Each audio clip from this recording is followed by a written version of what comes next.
fighting games are not so much featuring story modes nowadays, or arcade modes.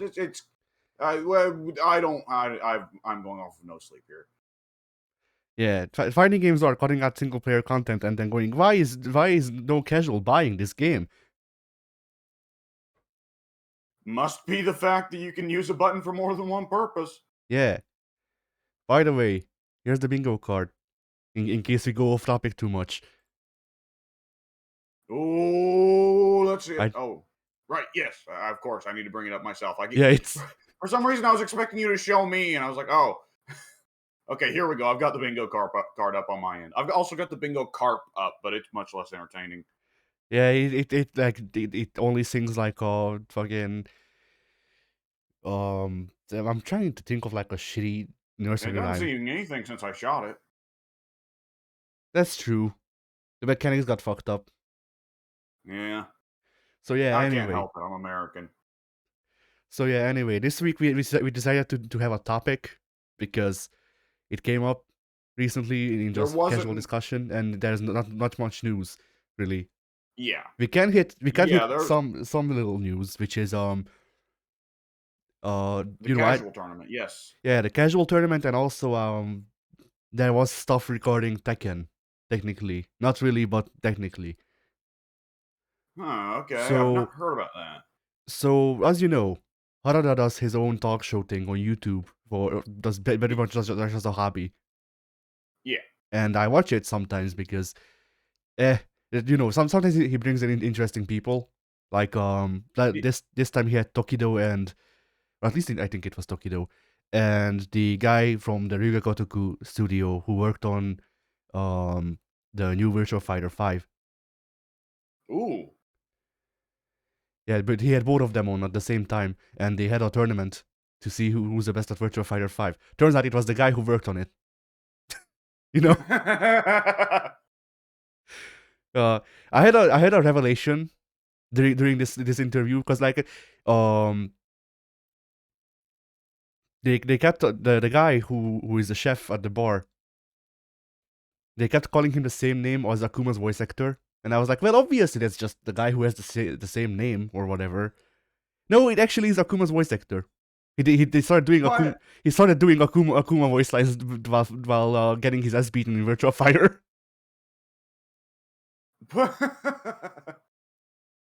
so So is he? Did him and Harada, I guess, just meet while he was recording lines for Tekken 7, and they just stuck together since? I think it may be the other way around, where they were friends otherwise, and that's why Akuma is in Tekken 7. But who knows? They didn't really talk Well, it's about got it. to be more complicated than that because that guy doesn't control Capcom's licensing. That's true. Yeah, I don't know what happened exactly, but for some reason he makes food for Harada now, as well as doing voice acting stuff. All right then. But what was the particular Tekken news? Yeah. So both Tokido and the guy who worked on Virtual Fighter asked him about Tekken news because you know it's good to know. And he kept trying to avoid stuff, but he did still technically talk about the future of Tekken. Now there is one joke that I wanted to point out where the Virtual Fighter guy asked him about the future of Tekken explicitly, and he said, "Well, I would love to work on Virtual Fighter 6." But yeah, other than that, the thing that I took note of is after joking about it a lot, he said that they need to consider a lot of things because of how arcades are dying in Japan too, and that he's looking towards NetherRealm as an inspiration because they handled it very well. Which of the two said that? Harada, Harada did. yes, Interesting. That could mean many things. yeah, that could mean many things. That It's basically negative amounts of information, but at the same time, it is some info, you know. Yeah. Well, the thing, like, there's already bits of NetherRealm in Tekken 7 because Tekken Yeah, the 7 shitty has a story mode. NetherRealm story mode. Yeah. Though, of course, you don't really stick with a character for any length of time. It tends to just hop rapidly between Kazuya, Heihachi, Akuma, and a few other guys. Yeah, Which it feels so weird to say, "Oh yeah, Akuma." Yeah, he's my Yeah. favorite Tekken character. It's just so bizarre to see a crossover character be treated as part of canon. Yeah. Uh, So either where, which where way, does Gon he could fit into mean the Tekken that. canon? He could mean that. Alternatively, oh God help us all. Hopefully, well, honestly, Tekken and Mortal Kombat are already the two paper doll simulators of fucking fighting games. Grind and grind and grind so you can get a new hat for Sub Zero or Kazuya. It doesn't make a Yeah, difference really.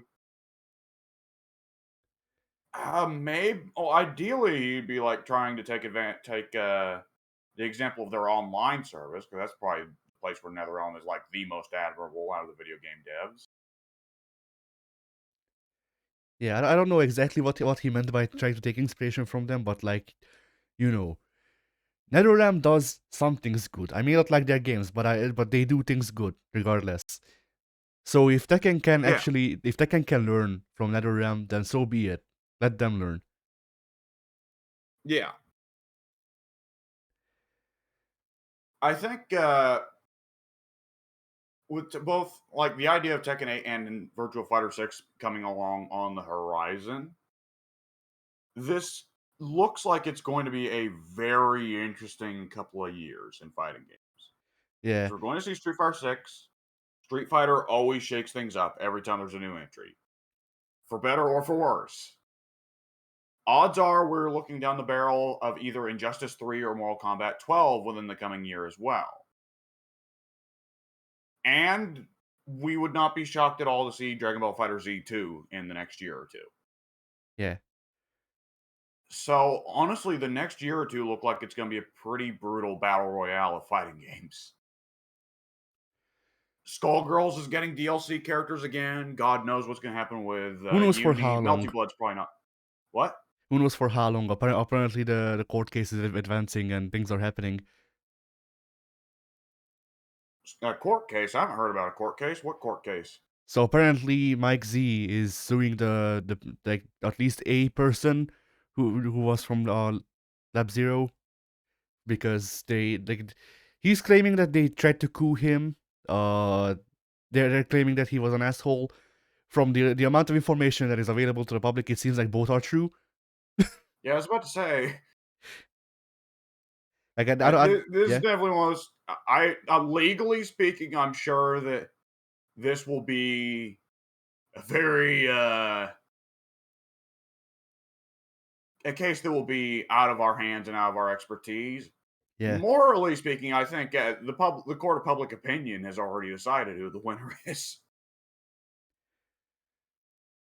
Yeah, it's a complicated issue. I didn't read the because Mike Z or Mike Z's estate or whoever. I don't know. The estate is for people who are dead. What will be whatever. His like fucking legal side released a document, like a 300-page document detailing why they think Mike Z is right.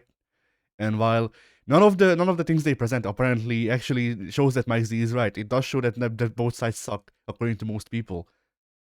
Eh, So so you know. oh boy. Yeah. Ugh. Basically, that my takeaway from the whole thing is that apparently Lab Zero was very unprofessional, just overall. Yeah, I mean, with indie studios, you're going to get a little bit more of that, no matter what. And Yeah, Skullgirls, I love Skullgirls, but when you play Skullgirls, it bleeds. Like the art, of course, the art is fantastic. The music is great. The voice acting is great. But a lot of the ways that its sense of humor runs, and a lot of the stuff you hear said in the matches, bleeds. Okay, this is some indie fucks getting their jokes in, right? yeah, I mean, every other dialogue line in that game is a reference to either another fighting game or a fighting game tournament. You know? yeah. Oh man. Man, speaking of weird Skullgirl shit, the other day I popped Skullgirls on just for a little bit dicking around in practice mode. And I found out a fun little thing. So every character has a hidden taunt that you need to do a specific series of inputs for. And technically, like Street Fighter 3, they all have effects, but they're all joke effects that don't actually help anything. And I found Cerebella, if she does her taunt, then does the little, punch move where she cocks her fist beforehand and it connects. Yeah. It makes a silly little doodle of a cat pop out of the opponent, and the doodle of a cat just walks around the stage for a little bit. Ah, nice. Actually, like, most Um, of them do nothing except for I want to call him Saberwolf. Shit. Uh,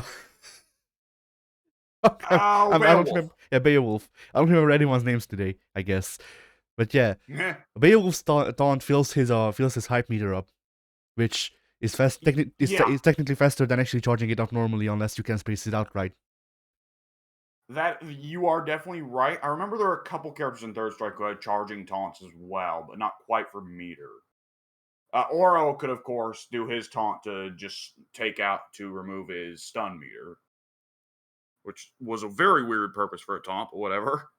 Yeah, and then there's Q with the defense. Yeah, Q, whereas taunting is a central mechanic you must use, or else he's actually one of the worst characters in the game. Yeah,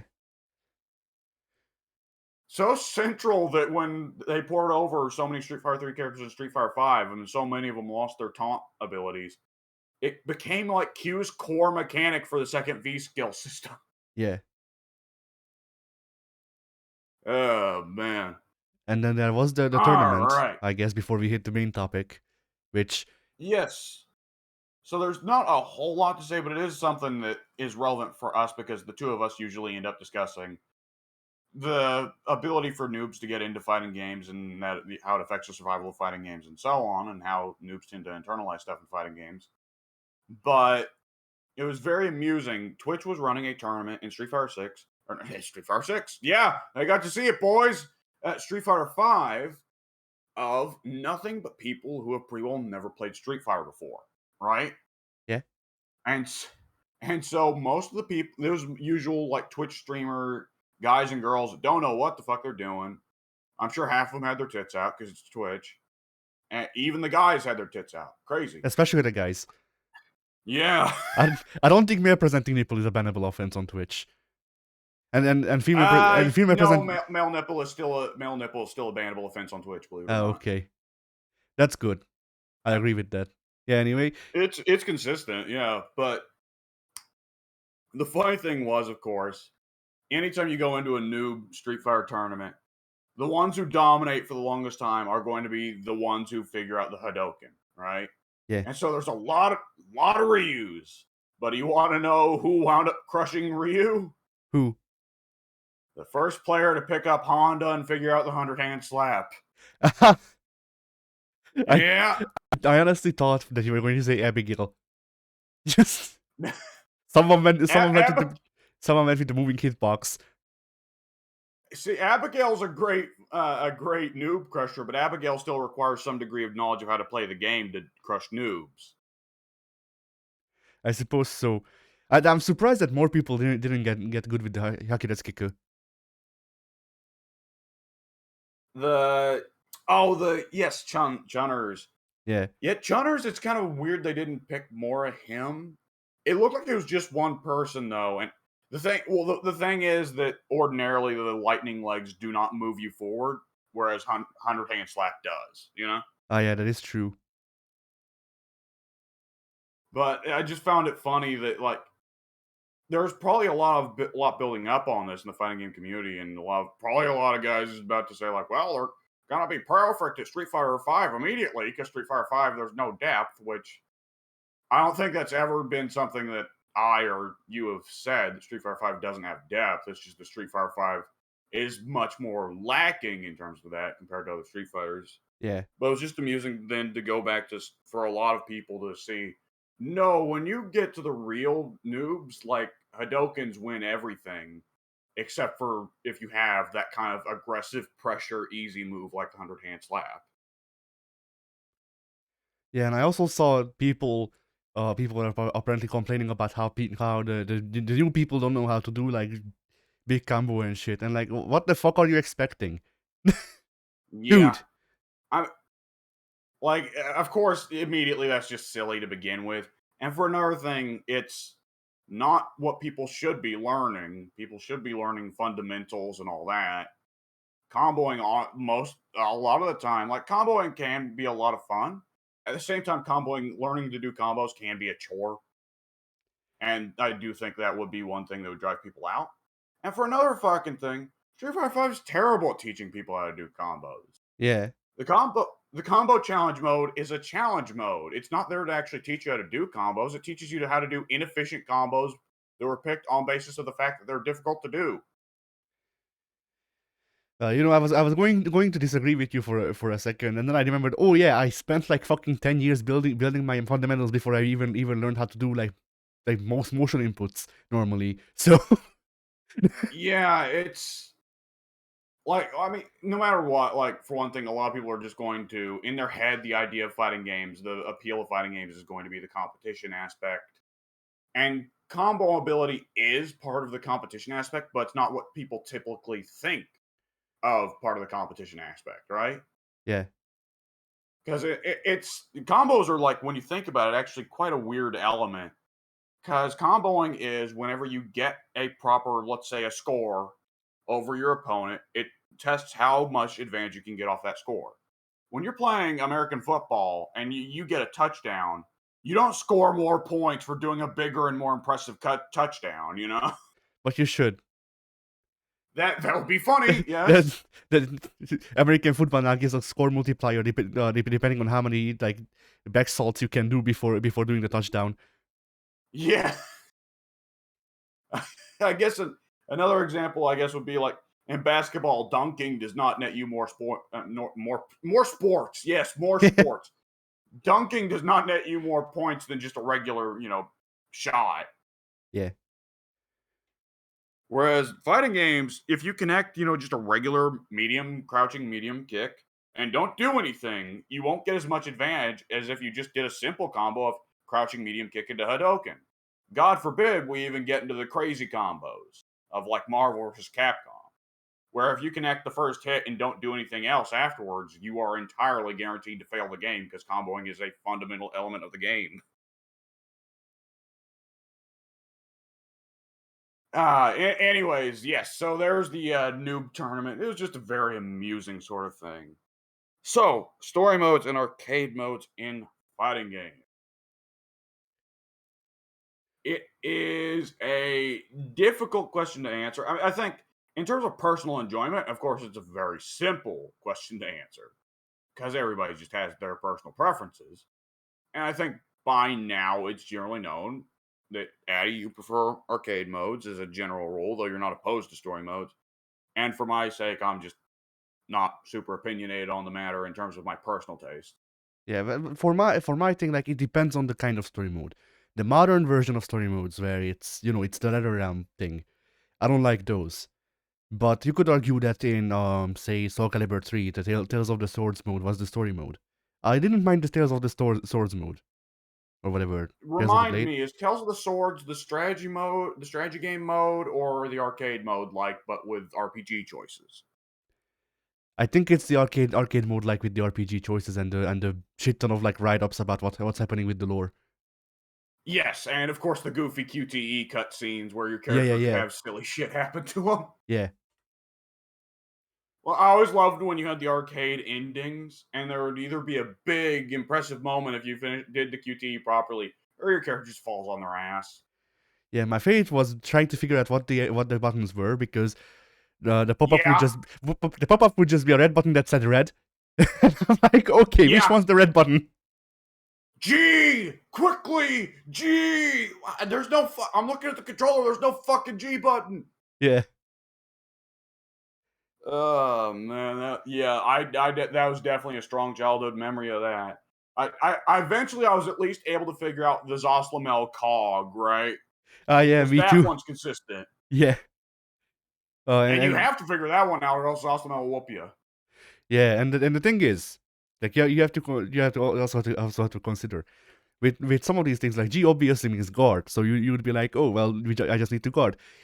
I am not natively English, so Yeah.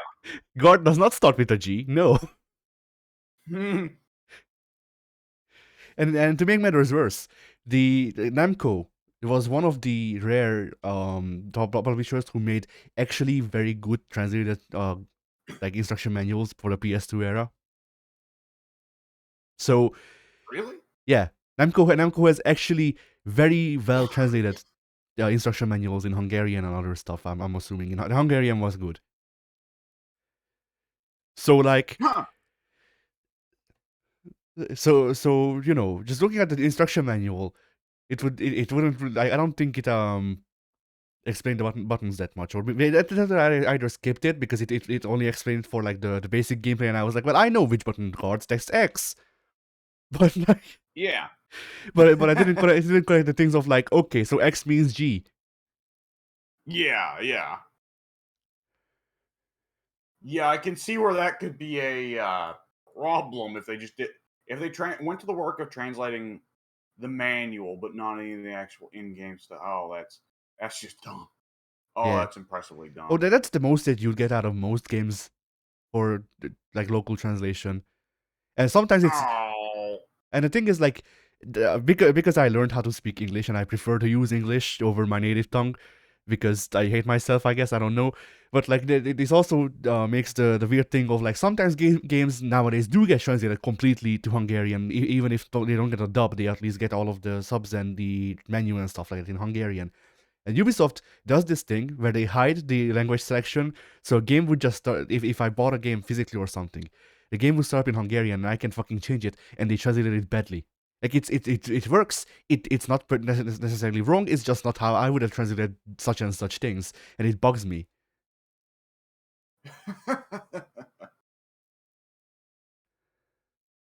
uh, God, yeah. Translation is ideally it's one of those things that will get better with time, Yeah, right? yeah. We need to invest into Troy Baker's fucking AI voice acting thing, and translation will be no issue because people don't need to voice act with just robots.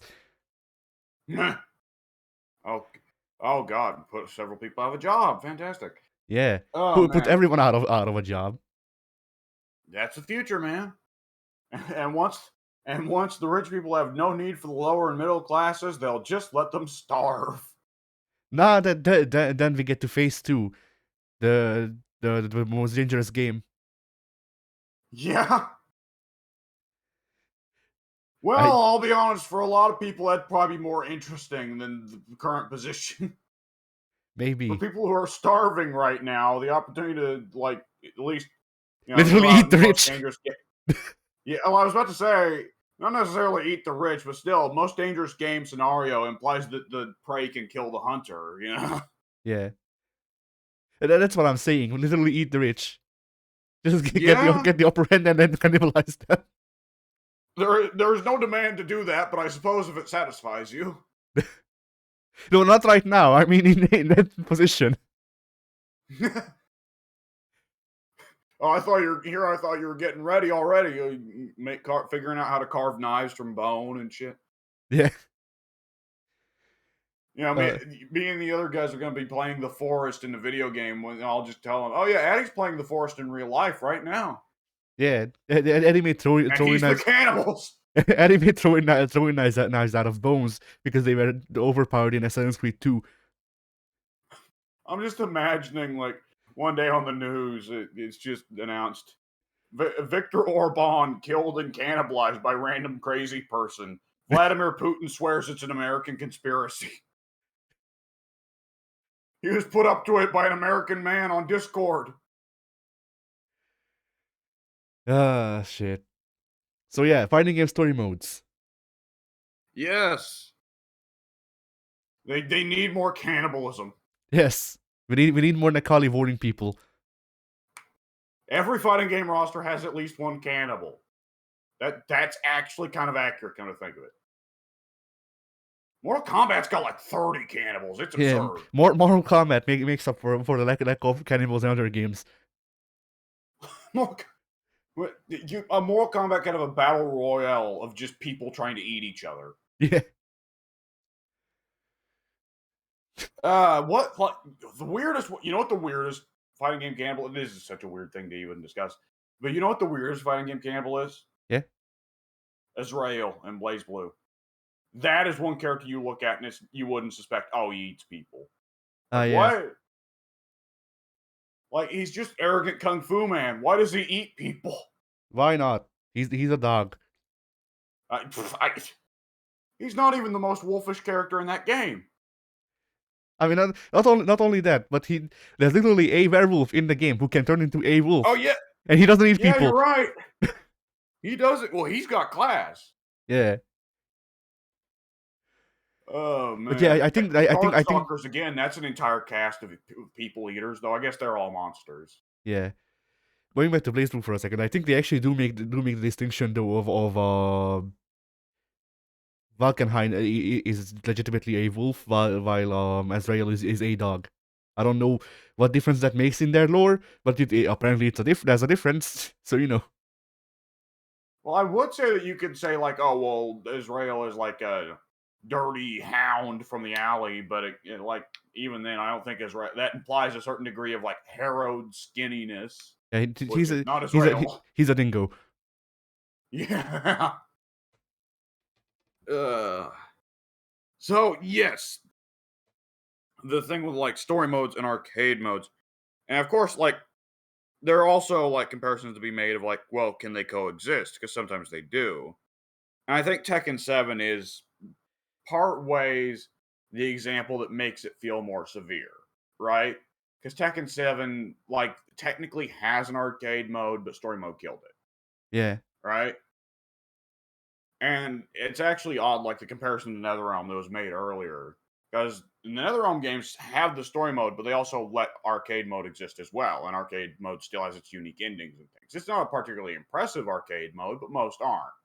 yeah. It's not an impressive arcade mode, but there's only so impressive an arcade mode can get. So I mean, like Soul Calibur 3 probably had the most impressive arcade mode structure, and no other fighting game has really come close, except maybe like Street Fighter Alpha always had impressive arcade modes. I don't remember Street Street Fighter Alpha's arcade modes. Not Did not they not have yeah. Go ahead. uh you go ahead. You've probably actually played the Alpha arcade modes more than I have. But I was just going to say, well, at least like thinking about the arcade release, maybe they buffed the arcade mode up a bit for the console releases, but the arcade releases, it was mostly just like, I think your groove decided which character you fight for your rival, and then you had two speaking pieces, and that's it. So it was more like, it was kind of just slightly more like varied than Tekken 5's arcade mode, for example. Yeah. And Tekken 5 had fully animated cutscenes since arcade mode, which is pretty crazy. Yeah.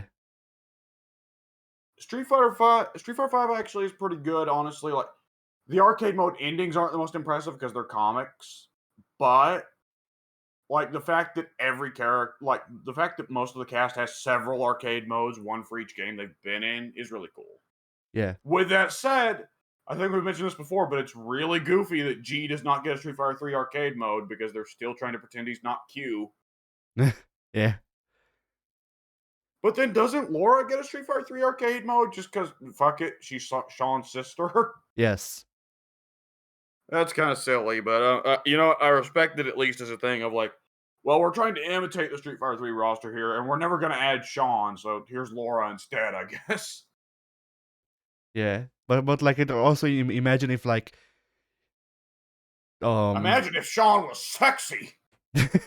yeah, imagine if Sean was really like fat buff, and all of the game and jerked off to him. No, but imagine if fucking they put Genny into the game, and he just took up two slots. Why? Because Oh, Yun and Yang. yeah, Right. I thought Chunners had as much of a role to play with those two as Gin did. Isn't she like also either their mentor or their adoptive mother or some shit? I don't remember. All I remember is that Genny's their master, if I remember correctly. Past a certain point, I figure every character under like 16 in Street Fighter, you can assume that Chun Li, if she is not their mother, she wants to be. Between Street Fighter 2 being like, yeah, Chun Li wants to just be a single young woman, and they always use that phrase specifically, and Street Fighter 3 being like, Chun-Li has all the adopted children in the world. I assume Chun-Li always adopts and never wants to get married because she just wants to go out and bang all the dudes she wants and still come home to children. Yeah. Chun-Li has enough hips to bear all the children. But instead she bears none. Yeah. Anyways, yeah. On a less weirdly sexual note, now I'm just all frazzled. I can't even remember what I was going to say. Like, well, Street Fighter 4, Street Fighter's always been kind of just back and forth on that. I don't recall there ever being any thing special about Street Fighter 3 story mode, but Street Fighter 4 story mode still had the fight your rival shit. Yeah, Street Fighter 4 had the fight your rival shit, and the intro and outro cutscenes were completely animated, so that was nice. By a very high quality studio too, right? Yeah. Yeah, that actually was pretty nice. I did think like DJ had a fairly lame set of cutscenes, but it's DJ. What do you expect? I mean, my favorite is when you play as Akuma, and his intro is him yelling in the woods, and his outro is him yelling in the woods, and then you play through and then you play through as Oni, and his intro is him yelling in the woods, and his outro is him yelling in the woods. I thought Oni's arcade ending was like him breaking the world in half or some shit. I think it's just him powering up. Well, maybe that's what I'm confusing his ending with Akuma's, because they're the same character. Yeah, though again, like G and Q, they pretend that they aren't. Yeah. What is the deal with that? The Japanese media having obvious twists and still like willfully pretending they aren't obvious. It's real to them. Kayfabe is not dead. Much love, HH. I guess. I guess so. Pro wrestling's still pretty kayfabe over there as well. Like, you don't see Japanese pro wrestlers do shoots all that often. I saw Tajiri shoot once, but that was about it. Yeah, the Japanese and Tajiri worked in the West for a while, so he probably just took that from the Westerners. Yeah. Like, the Japanese still respect kayfabe and shit, which like with some of the Japanese companies that I've seen, it makes sense. And there's also like I'm forgetting the name of it, but there's like yeah. To be fair, Japanese wrestling tradition also partly goes back to Inoki. And Inoki took fighting super seriously, so much that he fought Muhammad Ali and ended Muhammad Ali's career. So I guess there's a little bit more of an idea there of, oh, you have to be a legit shooter to be a wrestler at all in Japan. Yeah. But like at the same time, there's also the Japanese companies where they like pull out a gun in the middle of a match and shit. Yeah. Or all Japan, where it's like, oh, let's bring in whatever American dudes Mrs. Baba liked. Johnny Ace, why not? And thus the wrestling industry was doomed. Yeah. Johnny Ace is here to do the diamond cutter and do the diamond cutter. Yeah. Innovate it on accident, and that's the only good thing he did for the wrestling industry. Wait, he did that on accident at first? Yeah, the first diamond cutter was an accident. He went to do a fucking snapmare, but he botched it and fell on his ass. Wow. Uh-huh. I thought I could actually give him credit for something, but no. Some moves were just like the DDT also was innovated as a botch. Nice. Jake Roberts just had a guy in a headlock and fell over, and thus the DDT was invented. Now I'm kind of hoping that we get to learn about other moves too, like the fucking, I don't know, like the Generico's old finisher that was supposed to look like an SVR 2011, like create a finisher. That was a botch. Yeah, the sit out orange crush pump handle, fucking flip over whatever nonsense, right? That thing. Yeah, that was a botch. I gotta look up the name of it now just so I can recite it off. But speaking of El Generico, I wonder El Fuerte. Okay, there it is. The double pump handle vertical suplex power bomb. What? double pump handle vertical suplex power bomb. And how do you do a double pump handle? Well, it wasn't really a double pump handle. I've seen him do the move once or twice. It's more of a double hammerlock, right? Yeah. You know how like how Arn used to always do the hammerlock scoop slam. It was like that. He like put him in a cradle hold, like you know how Paige used to do her cradle DDT and Conan used to do as well. Yeah. He'd put him in a cradle hold, tie both their arms behind their back in the double kind of I just said it hammerlock, and then he'd flip them up into the air into a sit out power bomb, fucking Kenta Kobashi style. Uh I was kind of hoping that he actually did the suplex part too. Like he put them out first and then transitioned into the sit out power bomb. But oh well. I think it did start out as suplex usually. And sometimes people didn't call it the vertical suplex bomb; they would call it the orange crush bomb. So sometimes they the commentary would throw it on there too. So you know you'd have the double pump handle vertical suplex orange crush bomb. Get fucked. Yeah, the double pump handle vertical suplex orange crush red white and blue bomb. Armbar. Yeah. Anyway. Why didn't Arn Anderson ever do that as a finish? The submission that was just an armbar called it the armbar. Well, he couldn't do that because Oli's finish was the armbar, believe it or not. Okay. But you couldn't ask Arn to do any other finish besides the double A spine buster. He had the most beautiful spine buster in the business. It's like asking Randy Orton to do something for a finish besides the jumping cutter. Randy Orton's new finish is the overdrive. He's going old school. No. He's going old school. Oh God. What? I would honestly laugh if they did like a blood feud with him again, and in a moment of desperation he just busts out the play of the game. And the opponent just no sells it. They get right back up. Yeah. They even like look at Randy like, what the fuck was that? It used to work. So anyway, turns out Ric Flair, Triple H were discreetly paying all the guys who got pinned by it. Yeah. But yeah, anyway, so fighting game story well, modes. we've got the 10-minute tangent part checked off on the bingo card. Nice. But yeah, fighting game story modes. So yeah, fighting game story modes started out as nothing. You know, the arcade mode endings with more choice than you get nowadays, with Chun-Li's ending allowing you to make her retire or not. Yeah. And yeah, there's definitely like a thing you can track of the arcade mode endings partly getting less satisfactory as well.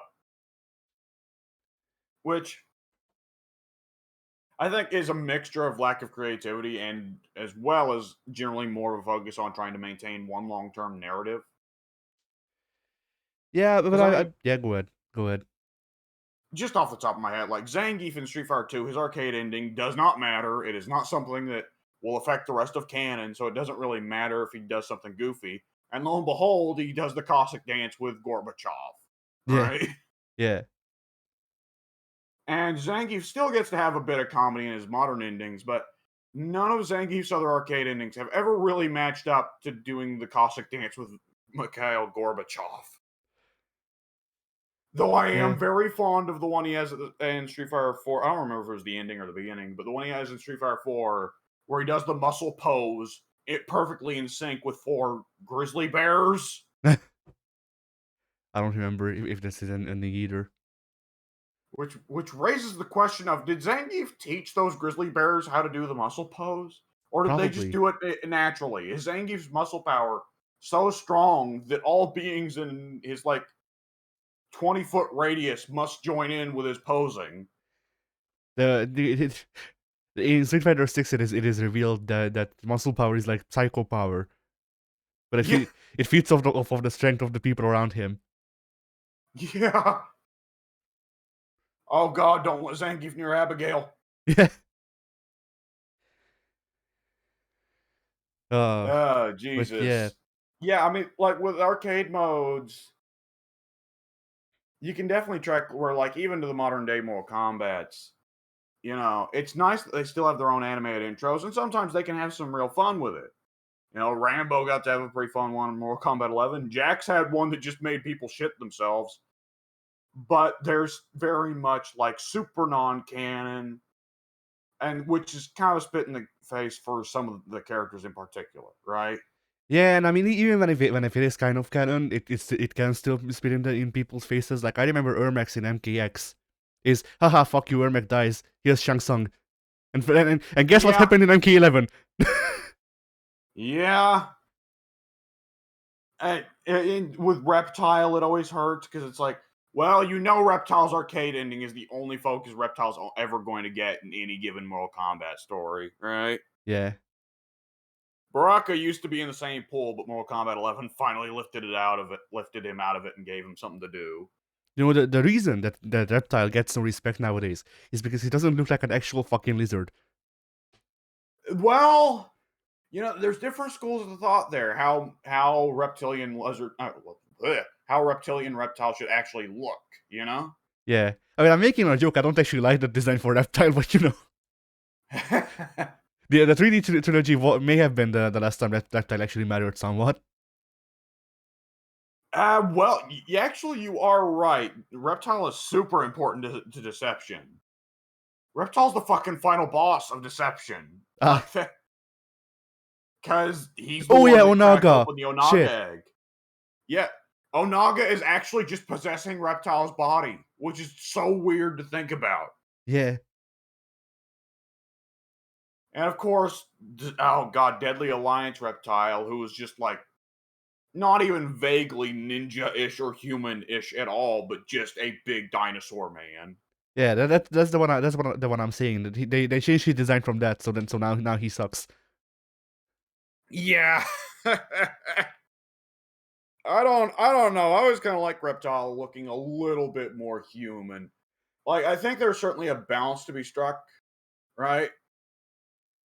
I mean, I'm gonna be real. I prefer my reptile to be called reptile because he does like he does poison stuff. Like it's a ninja name. It's not that he's actually just a fucking reptilian. But, but Yeah, I mean, like yeah, I'd be half tempted to see if they could actually pull it off again now, having Reptile appear to be human until he takes the mask off, right? Just like yeah, how it was in MK2 and 3. yeah. But like at the same time, I also do kind of find it funny how everyone fucking hates the just like lizardman design. And if Ed Boon brings it back, I won't complain. Yeah, I think. Well, part of the thing is like they have alternate costumes, and if any of these given designs got brought back as an alternate costume, you couldn't really complain. Yeah. But like, I think with Reptile, like there should be an idea of tragedy to him because he's the last of his race, and if he's a monster, he's a bit less tragic. And I think also like Reptile is a ninja at the end of the day, though they usually forget that when they write him. And whenever he's big dinosaur man, it's like, well, he's not really a ninja and a dinosaur at the same time. He's kind of got to be one or the other usually. Yeah, that's a problem with the ninjaification of some of the ninja characters. Because like Ermac stopped being a character and just started being Shao Kahn's bitch in Since Yeah, Another Realm. like Which like yeah, Sub Zero is actually one where I like. I think the de-ninjification I prefer. Sub Zero is like the bare chested ice wizard or whatever. But I absolutely understand people who don't like the unmasked Sub Zero design. yeah. Every game that Sub Zero appears in should also have Shredder Sub Zero. If it's Yeah, not much else, at least as an alternate costume. yeah. The deception design for Scorpion was strong, but the deception design for Sub Zero was strong. Yeah. The 3D era just varied wildly between great designs and just shit ones.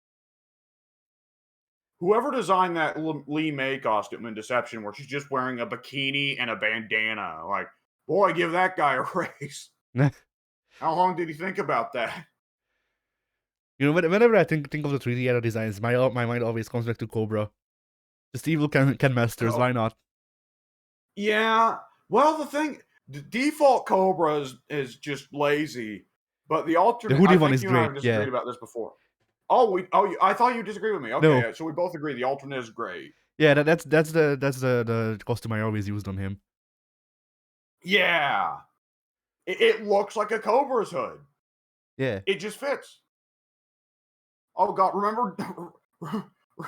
remember Black Dynamite Darius? Yeah. Remember totally not fucking racist Jex? Yeah. Oh wow. Yeah. Hip hop jacks, because no character screams hip hop more than straight laced ass jacks. Yeah, and as we all know, black people are legally obligated to wear yellow. Yeah. How does Darius? Why does Darius even dress up like fucking Richard Roundtree when he's not from Earth Realm? He's from Order Realm. How does he know who Richard Roundtree is? Word gets around. I, he's a god over there. Yeah. Shaft is the god of order. I mean, Oh man. considering the rest of MK lore, maybe. Yeah. Oh man. Oh, you want to talk about like big original designs? How about the Hataru costume where he just loses the back banners and gets a helmet? Ah, yeah. We couldn't come up with any other designs for this character. You know what that costume entirely existed for? So What? you could have fights in conquest mode where you just fight the generic street guards of Order Realm Ah, yeah. without just like, oh yeah, Shujinko has killed 30 Hotarus on his way to meet Hotaru. What? There's also I'm thinking of a costume, but I don't exactly remember whose it was that really sucked. Void. Okay, I just Who? want to How? say, yeah, Shu Hao. I also just want to say that Bare-chested Mongolian dude with a stupid big red thing on his chest and a Chinese communist cap, even though he's Mongolian. Sure. why not? But yeah, I also do want to say that out of the 3D era designs, I actually kind of prefer Lizard Man for Reptile rather than the like the mummy with teeth. Yeah, yeah. The Shaolin Monk's reptile. I got a special place in my heart for it because I grew up with that being my reptile. But I'll definitely concede that one seems very 90s, early 2000s. Let's make reptile edgy, kind of, you know? Yeah, I grew up with MK3 Reptile. Well, not MK3, MK2 Reptile, I think. Yeah, So that's why my reptile is just a ninja who does poison shit, you know. yeah. But yeah. You know, the thing with NetherRealm story modes is like you can actually track it going back. Did you ever play Deadly Alliance? Because I didn't. Neither did I. They never. So did I wanted to buy it, but they never sold it at the local Tesco, and the local Tesco was the only place I could actually buy PS2 games. yeah. So did did Conquest mode go back to Deadly Alliance in that story mode form? I don't remember which one had the conquest mode. Was it was that Because was that Deception, was that a deception story or the Armageddon story? well, Deception and Armageddon both had variations of Conquest mode, but Deception had the funny one where you went around collecting money and you could traverse all the realms and you could run up to people and punch them in the Yeah, and face. Armageddon had Taven. Armageddon had Taven and it had the discount God of War type Conquest mode. Yeah.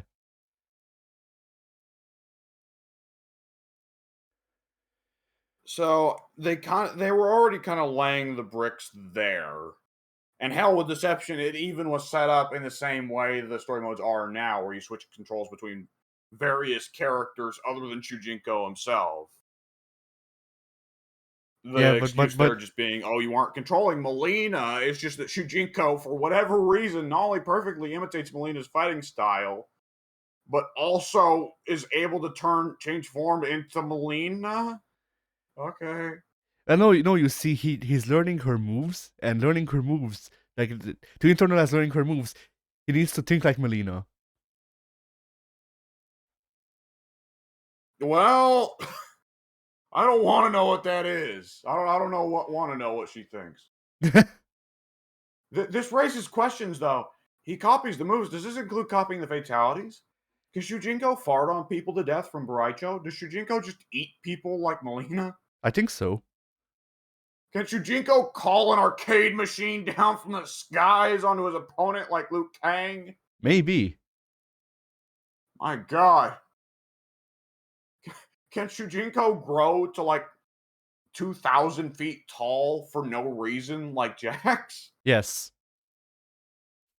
That definitely. yeah, that one. I love that no one has ever stopped to explain what the fuck was the deal with that one. It's just like, it didn't happen. For all intents and purposes, it didn't happen. No, it did happen. We just don't talk about it. It's too tragic.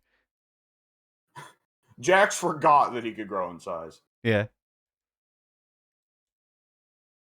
Oh boy. But yeah, you can track that change on down. Mortal Kombat versus DC, believe it or not, like Mortal Kombat 9 is usually the one we invoke as the first of the No, NetherRealm I, story I modes. don't. I know that it was MK versus DC. Oh yeah, I'm speaking in the general Wii, not the Ah, yeah, yeah, specific yeah, yeah, Wii. yeah. Oh, But I MK also versus DC was the first one. yeah. I will never forget about that game just because of Wonder Woman's jumping kick. Oh yeah. I'll never forget about that game because of Kane's just too brutal. Kano, excuse me. Kano's like too brutal, had to be censored. Oh my god. Vicious fatality where he jumps on you. Yeah.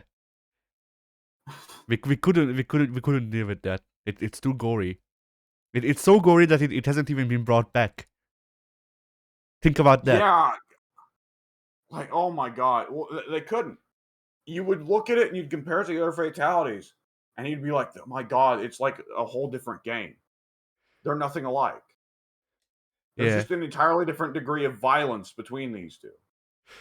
I'm thinking about what they could do when they bring it back, and I'm just like, okay, it's a fatality where it goes into the X-ray vision and nothing happens.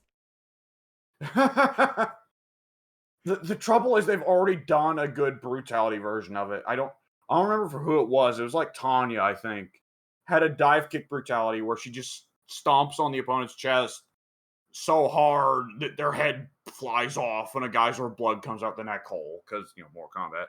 Yeah. Their spine may also come out with the head, which adds to the comedy. And there's like Oh multiple man. femurs. Just a tide of femurs come out of the neck hole. Yeah. Oh man, I don't know which one's best. The suicide bomb explosion you could do with like I don't remember if it was Cyrox or Sector, where the opponent explodes into like 6 rib cages, or the old Melina fatality where she'd eat the opponent and then spit out a tide of femurs. I mean, I like the Millennium one better because it implies that she's throwing up like multiple people that she's eaten recently. And yet she shows no weight gain. It's an incredible diet. Yeah. Just eat people. Forehead. Yeah. Uh. Oh boy. But yeah, so But there is a. yeah. Go ahead. I was just gonna say, like, there's definitely a change you can track going from Mortal Kombat 9 to X to 11, and we talked about this before on another recording, and it's what led us to do this themed episode today, which has so far not focused on the theme a whole lot, Yeah. but but Mortal Kombat 9 to X to 11, you can track a lot of things that change that take away from the charm of what made Mortal Kombat 9 story mode work. And some of the things were just not sustainable. Honestly, a lot of what made people walk away from Mortal Kombat 9 story mode going, holy shit, was the stuff like Shao Kahn just snapping Kung Lao's neck out of nowhere. or Sindel massacring half the fucking cast. Yeah. They can't do that shit in every game. You can't maintain that. I mean, they can do that shit every game, yet they still do. Everyone's fucking dead. Well, 11 is fucked. X did not have nearly that amount of body count, though. There are No, like no, 3 no. named characters in X Yeah. that die. And even then, a lot of times when they kill off a character, like, honestly, Kung Lao went out in, I think, a pretty distinctive way that sticks with you, and it didn't feel like it was really like. It felt like Kung Lao got to have his moment, and then it like was a good tragedy of it then being stolen from him. Yeah. Whereas comparatively, there are a lot of character deaths that it's like, that felt like a waste of an opportunity. Melina in Mortal Kombat X springs to mind, and I don't even remember killing how she modern dies. Devora kisses her and fills her full of Ah, bees, right. I think. Right, I deleted Yeah. Devora from my memory. I don't need her. Yeah, Devora, oh my She's a waste god, of yeah, space. right, Devora, the only character who might be able to compete with Sindel for a kill count one day. Yeah, Mortal Kombat 11 has 2, actually, off the top of my head, killing Modern Sonya and Modern Scorpion. Like, they 100% killed Modern Sonya just so they could have Ronda Rousey play young Sonya, which was lame to begin with, because Ronda Rousey can't fucking act. Can't cut promos either. I bet you a good dollar she's a shit wrestler too, but I've not seen any of her matches. And they also kill off MK11 Scorpion because Ed Boon wants Scorpion to be a edge lord who's angry about his family and a demon. And Mortal Kombat 11 Scorpion is mature and has moved on past his revenge and is back to being a mortal human. Well, look, So, dude. If Scorpion is not angry about his family at all times, he's not relatable to all of the nerds. We need we oh need my god, we need to kill Scorpion's unborn baby with Mephisto, so that so he can be you're relatable again. you are totally right. Oh, Jesus. I hate plot resets like that. I hate when they undo character growth because the writer's like, well, it's not the classic character unless he's this specific way. It's like, does the audience really want to just be dicked around, knowing that the character's not going to grow because the writer says he doesn't want to boot anyone out? Like, that's not audience retention, whatever. And honestly, it's not going to grab many new people either, because I don't want to get invested into a story where I know they reset the characters. Yeah. Ugh. But another thing about Mortal Kombat 9 that the following story modes didn't really follow up on, and it changed, it got less and less, I think, is that Mortal Kombat 9, you didn't spend a lot of time just playing as the main dudes, but there was a lot of balance. And what we were talking about last time, like, Mortal Kombat 9 had sections where it's like, wait, I'm playing as Smoke? Wait, I'm playing as Human Cyrax? Wait, Yeah. I'm playing as, like, Striker? Yeah, and there's even the moments where they gave the jobbers something to do. Like we needed to explain why Jax loses his arms in MK3. So here, have a fight with Ermac where you rip his arms off, and then Ermac fucking jobs for the rest of the series. Pretty much. Yes. Yeah, well, that's such a bizarre thing, because Ermac should be a very plot important character, because, like you said, he took Jax's arms. And also, he's Katana's dad, but that latter one they just decided to do fucking nothing with. I know it's not canon anymore because it happened in the 3D trilogy, I guess. I don't know. Even though Li Mei Well, is in then the where game. is well, the trouble is, logically speaking, Shao Kahn, everyone that Shao Kahn has killed, he stuffs their soul into Ermac. I mean, not only And that, but logically speaking, the continuity is the same. Katana's death should still be an Ermac because we didn't go into an alternate dimension. We're in the same timeline, just like before we knew about it. yeah, yeah, and of course, once you get into that, then it's getting into like silly stuff of like, okay, why in the modern timeline does Melina like not have the full row of teeth, but have like a middle face, a middle set of lips? Yeah. Like, we could keep going down the list. Like, why is Shiva suddenly like got a conscience? And Baraka too. Yeah. Why does Reptile just go away? Well, I guess that one you could explain by like changing circumstances, but how come no one has cracked the Onaga egg in the new timeline? Because we don't want to bring him back. Reptile is not alone That any. is true. Reptile is not alone anymore because we don't want to bring Onaga back. Yeah.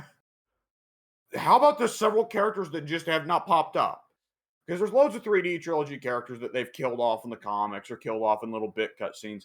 But how come, like, where's Chameleon with a K, right? Yeah, A character that, when you think about it, should be super important to Reptile's story arc because she proves that Reptile is not the last one, and Reptile, and her can reproduce and keep the Zaterrans going. But no, they never actually did anything with her and Reptile. no, it Oh doesn't man. matter. It doesn't matter. We don't need this shit. We need Johnny Cage, and Cage's offspring. It's That's all we need. about Ed Boon wanting Liu Kang to either die or turn evil, but no one else in NetherRealm will let him do it. Yeah, Fucking Mortal Kombat X goes to so much work to set up Liu Kang as the villain in Mortal Kombat 11. Then Mortal Kombat 11 immediately is like, let's just get rid of him. Let's bring back the original Liu. Like, what? Like, don't get me wrong, I like good Liu Kang. I think he's a generic protagonist, but I still like him. But, like, go to all that work just to tear yourself down. God, Mortal Kombat 11 is just one more day, but for Mortal Kombat. Oh my God. You are so fucking right about that. Oh my God. you just realized Liu Kang is Yeah, no, Mephisto. no, no. Not until now. Oh God, Chronica's Mephisto. Yeah, Chronica's Mephisto. Chronicle is Oh Mephisto. Yes. Jesus. Oh God. So much of the problem is just that Ed Boon wants to do something fucking else and they won't let him. So Ed Boon, every game starts by, okay, well, let's bring back some Mortal Kombat classics. And the end of each game is, okay, let's shoot out the classics and let me do something new, huh? Mortal Kombat 9 starts with, all right, let's go all the way back to Mortal Kombat 1, huh? Ends with, all the classic Mortal Kombat characters are fucking dead. It's just Johnny and Sonya. All right, Mortal Kombat X. Well, hey, all the Mortal Kombat classics are back as Quan Chi zombies. But the end of the game is like, well, actually, most of the classics are evil now. So now I can really focus on the new guys. And Mortal Kombat 11's like, actually, no, all the old guys, the good old guys that aren't zombies are back. But the end of the game is like, oh, let's reset the timeline so I can do a like Victorian era Mortal Kombat or some shit. I guarantee you that Mortal Kombat 12 is going to start with we see a cutscene of like ancient Mediterranean, Johnny Cage's great, great, great, great, great, great grandpa. But then we're going to see a fucking portal open up and Raiden just walks through with fucking classic Liu and classic Kung Lao and classic Katana. Because who gives a fuck? Ah. Yeah. Uh you know what? Like this is partially why I don't say that I'm a fan of Mortal Kombat anymore.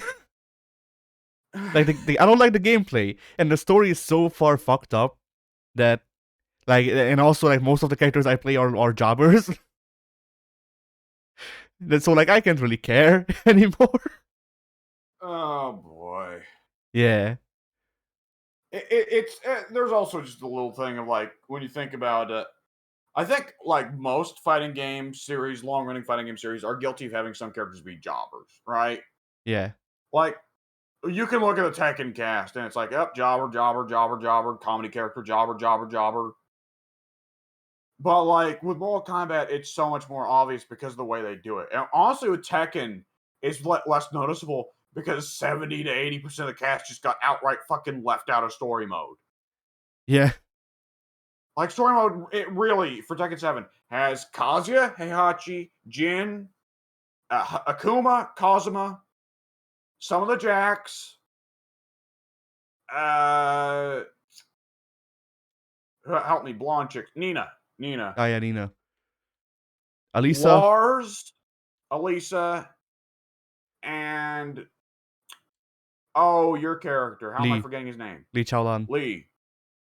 That's all the characters plus boring journalistmen. Yeah. Oh my god, I forgot about the journalist guy. Oh my god, My that was favorite the worst. my favorite tidbit about that character is still how apparently um the guy wanted to do a like actually like the voice actor wanted to actually put live into the character's voice, and then he was given the direction of no. So Everyone forgot about Kazuya being the devil. Everyone forgot about Kazuya being the devil. And public opinion turned. There have been 5 Tekken tournaments in the last 6 months. Each of them gorier than the last.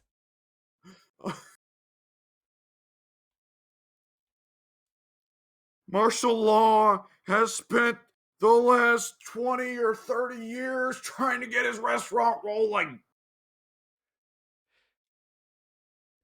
Uh, Where even is Forest Law? He's dead. He's fucking dead. Ancient Ogre ate him, even though Ancient Ogre is dead. Ancient Ogre came back to life just to eat Forest Law and then left. Had a heart attack and keeled over immediately afterwards because Forest Law was too spicy. He had too high a cholesterol. Oh my god. You know, every now and then I think about, man, Street Fighter story has just gone nowhere in the last couple games. Look at Mortal Kombat and Tekken and the clusterfucks they've turned into in just the last 2 games. And it's like, oh, you know, Street Fighter ain't so bad. I mean, like my thing is that like I would be fine with the last 3 Tekken tournaments happening in 6 months if they also acknowledged that they weren't official tournaments. Like, you know, if it was just yeah. Tekken 6 shouldn't even been a tournament. It was a World War III. Yeah, that's the thing. Yes. Tekken 7 also should not be considered a tournament, but whatever. Nor should Tekken 5. Tekken 5 was Jinpachi Mishima came back to life and is trying to fucking nuke everyone. Of course, because it's Jinpachi Mishima. Who? Oh, okay. You know what? I never thought I'd say this. The fighting game series that is the most managed to just stick it out. Well, Guilty Gear is probably the one that's actually managed to stick the landing the most in the story department. But after Guilty Gear, it's probably KOF that's managed to just not make a complete farce of itself in the story department in the last few years. Yeah. And then somehow BlazBlue is in 3rd place. Somehow. No, it isn't. No, it isn't. BlazBlue was never in the running. It never got out the fucking starting gate. That shit was fucked when it came out of the womb. That was nearly a miscarried pregnancy. My favorite part of the BlazBlue lore is still how an integral part of BlazBlue is not only like fucking like alternate dimensions, but also time travel, because that won't fuck the continuity, no. Oh god. And so many 6 of the characters are returned heroes from the past or the future who killed the devil. Well, 6 of the characters return from the past future, but also one of them is one of the protagonists who is still here in the present, but he in the future past he will also turn into another character. Also, the main antagonist is one of the heroes who killed the devil, but is the devil himself as well now. And Susanoo, who is a combination of 2 of the heroes. No, he's a combination of no, you're right. And also, there's 3 robot chicks, all of whom are the same but different, and they all want Ragna dick. I mean, that one makes slightly more sense because they're clones. Which is, you know, it's of course they are. Yeah, it's a cop out answer, but it at least makes sense. And there's a scientist girl who is the daughter of like someone from the future. What the fuck was it? Kokono is the daughter of someone. Kokono is the daughter of the 2 of the heroes. She's the daughter of Jubei and 9. I thought Taukaka was the daughter of Jubei and Nine. No, Taokaka lives it is related to them, but she's like a cousin, I think. Okay, that makes more sense. And what about the chick that's like a reincarnation of Ragna's girlfriend? And she's got No, the robot? not Ragnar's girlfriend, Ragnar's sister. Oh no! Yeah, You're not talking about Noelle, are you? I am. Okay, Noelle. I was thinking of her. I was thinking of the chick with the mech. Yeah, that's also Noelle. But Yes, that's also I'm talking. Noelle. Or with which Mac, I Hang guess. on. So there's Carl Clover and there's Relius Clover, but then there's the third chick who also has a robot follower. But unlike Carl and Relius, Oh the yeah, yeah, her yeah, and the yeah, robot yeah. never separate. Celica, I think her name is. Celica. I thought Celica was the reincarnation of Ragna's girlfriend. No, she's the reincarnation of Ragnar's adoptive mother. Oh God! I think. And then there's Naruto who just explicitly wants to fuck his cousin, and that one's I mean, not now, even implied. That's just no, explicit. Naoto is alternate reality Ragnar.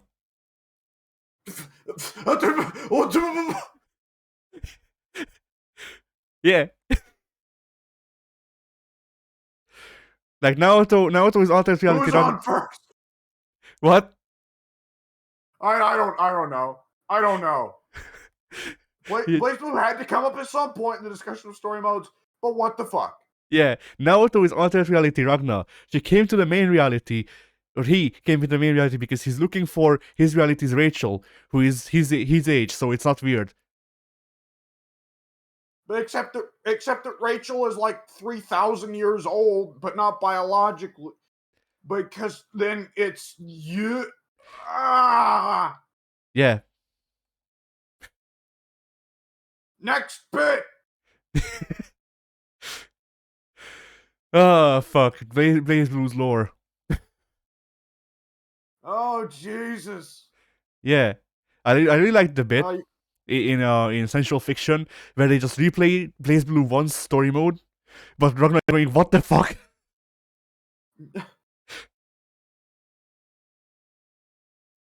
my head hurts. Yeah, imagine mine. I actually fucking like sat through all of that, and then the game was like, "Hey, I unlocked some side stories for you," and I go into the side story, and it's fucking it's Noel and Jin arguing about who gets Ragnar dick, even though they're both related. Uh, I can't take much more of this. Blaze Blue exists. Uh,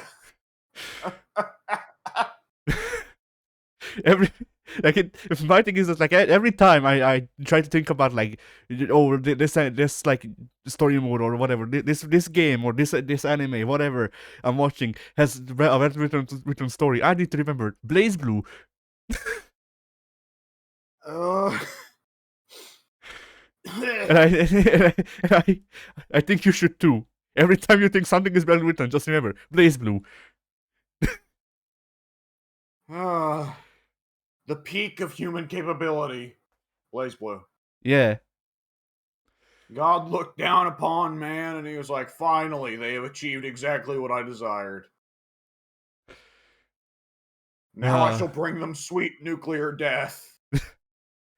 In the form of gacha. Oh no! And that's why It couldn't have been anything quick. and that's why Blaze Blue is dead.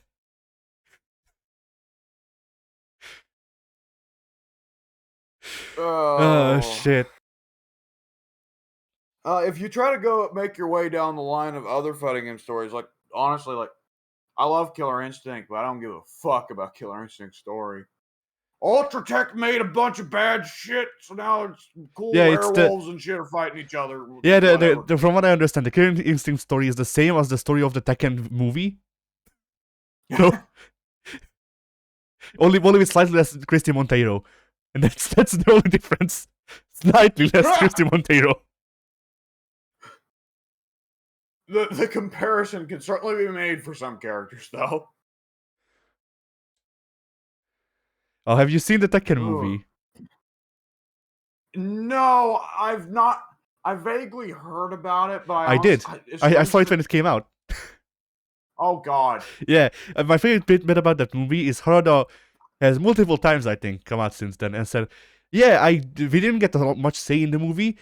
I don't consider it part of canon. Like I don't consider canon as a part of Tekken things. It's called Tekken. That's the only thing. Like Bamco gave the rights to Tekken only in name. yeah, like Bamco gave the rights to whoever made it, and then they didn't consult the Tekken team. So it's just not canon. It's not part of the actual like series." Why would it be? Yeah, the best part is that after that, they still for whatever reason they still had the rights, so they shot a completely different movie, and then because they still had the Tekken rights, they just call it Tekken 2, Kazuya's Revenge, I think it's called. Oh my God. Yeah, Oh, Jesus. I think I think I know I think I know slightly more about the Dead or Alive movie, and even with that one, all I know is they have Kevin Nash playing Bass. yeah. I also saw that movie. What the fuck? That movie was wild. Ryu Hayabusa. That's about all I need to say. Actually, Ryu Hayabusa. Do they really need to bring Ryu? Do they really need to bring Hayabusa in there? Because I know Hayabusa's been in every Dead or Alive game, but still, like, it's just odd. Like, could they not just fill the whole story just with Kasumi and what's her face? I mean, they could have, but then she wouldn't have had a simp. Aren't they cousins? Maybe I don't know, but that was his character from what I remember in the movie. He didn't he looked nothing like a ninja and was a simp for Kasumi, I think. I I'm pretty certain they're cousins. I mean, that doesn't stop some people. And that movie was made by Americans. Yes, that movie was shot in Alabama exclusively. Oh no. Okay, I'm looking it up. Kasumi. Let's see. Oh boy, Dead or Alive in Wiki has a lot of information. Hopefully, not the wrong I information. yeah, I'm assuming there's like 4 stats and all of them are boss size. Excuse me. Uh let's see. They are not related. Ah, I did okay. not know that. I think they're I thought related. for certain that's I why think I I think thought they're for certain related. that was why Hayabusa was in all of them because he was related to them. I think they're related in that Kasumi belongs to the same clan, but they're not, I guess they're not related. Yeah. But yeah, Is that not kind of a awkward choice? Because of all the fighting game movies to adapt, considering one of the most central elements of Dead or Alive's plot setup is rape. I forgot that Real Life has a plot. Well, I can't blame you for that. I mean, I know that it had plot, but you know, Well, they focus too much on plot and not enough on plot. I'm talking about plots of story, not plots of land. Yeah, yeah, they focus too much on the internal politics of securing land for the Hayabusa clan, and not enough on the actual like wide plot of the game series. Okay, here's a weird question that just occurred to me then as a result of this. Is Dead or Alive the only fighting game that lets you play as a legitimate, explicit rapist? I don't think so. I feel like some of the MK clones did that too. Bison's pretty close with the dolls, honestly. Yeah, They leave they leave enough room for ambiguity where it's like, well, maybe he doesn't actually do anything with them. He just like has them around as to show off. But it's definitely uncomfortable. yeah. Vega is Vega. I can't see Vega ever actually getting his dick out for anyone, honestly. Vego gets his dick out in front of the mirror. Yeah, I was about to say, Vega gets it out for other people to see, but not touch. Yeah. Shao Kahn. Well, Shao Kahn up until 11, because 11 retconned that Sindel liked Shao Kahn better to begin with, and it was never brainwashing. Yeah. But prior to 11, Shao Kahn, yeah, would be a rapist. So yeah, I guess there is a couple. Yeah, I'm still trying to think of others, but I don't know. Roshi and Dragon Ball. Yeah. Well, he's Roshi definitely is a pervert, but did he actually like? I definitely remember when I was a kid seeing stuff that qualifies as sexual assault. I remember there was a scene where he just straight up gets a big old fistful of one of 18's boobs, and she, of course, Ah. punches him into the sun, but, you know. Okay. Yeah. Yeah. The only Roshi scene I remember ever is the one where Bulma doesn't have panties on. Could you And imagine if they actually had one episode where he goes and gropes 18, and Krillin just throws a fucking Destructo's disc at him and kills him just there? and then Goku has to go through fucking I'm forgetting his name. Shit, he has to go through the people judging people and through the dragon way to get him back. While Krillin is like, Yeah, no, not, Goku. and then in the meanwhile, Krillin is in call telling him not to. Yeah. Eventually, Goku rises Roshi back up, and Krillin just Destructo discs him again. Yeah. Yeah. Well, back to Hiffle with you, Goku. Yeah. But like yeah, that scene that one scene that I remember of Roshi is pretty much why I don't like him. Oh God, there's so much about, like, if you remove that aspect entirely, Roshi's like actually a pretty cool If character you if you remove because that if you remove that aspect of Roshi, he ceases existing. that is true. But you gotta admit, it was pretty fun. The idea of tiny little old man can like turn super muscular when he wants to. But then they do the same thing with Tung Fu Ru and KOF, and Tung Fu Ru is way cooler. Yeah, because he's not a fucking pervert. That's true. And unlike Roshi, Tung Fu Ru actually mentors people properly instead of Roshi just kind of being there while Goku gets god powers, I guess. Yeah. No, he taught Goku one move. Exactly one move, Uh, I think. the Kamehameha, right? Oh, okay, he taught Goku two moves. Or it may not have been Goku. Who am I thinking of? He taught someone how to put Piccolo in a jar. Oh, for God's sake. Classic Dragon Ball, right? Yeah. The solution is not anything like that, not any like big fighting moves. It's just Toriyama coming up with goofy shit. No, that's Japanese lore. That's mythological stuff. Ah, I see. If Roshi is supposed to be well versed in Japanese mythology, and his name is Roshi, why does he famously teach a move named after the king of Hawaii? Why not? He I mean, doesn't one of the sounds mean like turtle there or turtle in the name, and then he has a whole turtle aesthetic going on. It might be. It might be. Like, but it would be weird if it does line up so properly, though, because, like, oh, yeah, the most famous king of Hawaii also happened to be named Kamehameha. What the fuck are the odds, you know? Yeah, I also like I may be saying that Roshi has a turtle aesthetic because in the Hungarian dub they call Roshi's name is officially Genius Turtle. uh, well, if memory serves, he sometimes has a turtle shell on his back, sometimes not. Yeah, and then he also has the like big turtle moving around. Yeah. I would not be shocked if the little island he's on is actually on a giant turtle. Yeah, no, the whole planet is on a giant turtle. Well, honestly, with Dragon Ball, I wouldn't be shocked.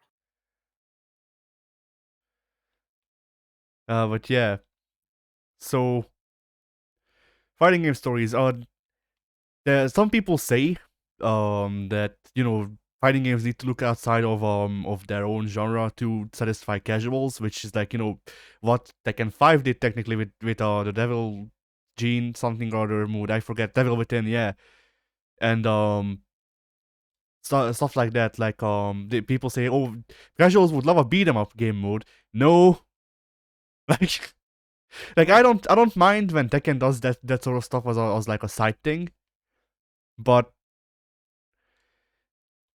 it's like, if I want to beat 'em up, I'm gonna buy a dedicated beat 'em up, because a fighting game is not gonna have a beat 'em up that's like that well made as a dedicated beat 'em up.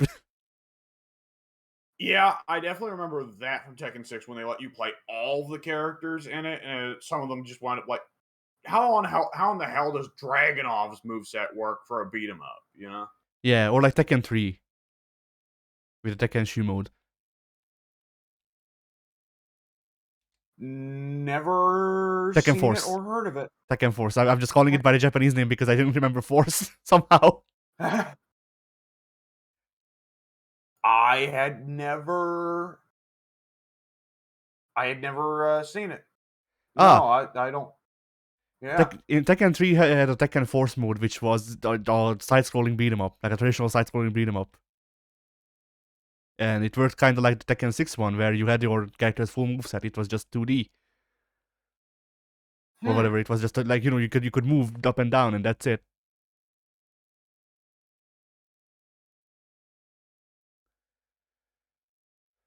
So yeah, like, that's sort of stuff. And like, while that stuff isn't bad necessarily, like, I don't mind the Tekken 6 one and stuff like that, but it's not like it's not a thing where like they can put that thing in, and it's all offline game mode, and then people will buy it and play, you know, unless it's really good. Yeah. And then some other people say, oh, they should do it like Guilty Gear, where the story mode is just a movie. And at that point, why the fuck should I not just buy a movie? I ask you. Yeah. Yeah. Like, people are like, offline modes are a waste of time. They should make it even more a waste of time, not improve. No. Like, I Clearly, don't. that's the answer. Yeah, go ahead. I just smart ass. Clearly, that's the answer. Yeah, definitely. And like, it's a thing of like, I get some of it. Like, I obviously don't agree because I mostly play offline modes. So fighting games have just not been doing stuff for me recently. But at the same time, like, it's a thing of like, it's the same thing of me going, oh well, no, every game should have delay based netcode because I don't give a fuck. Like, no,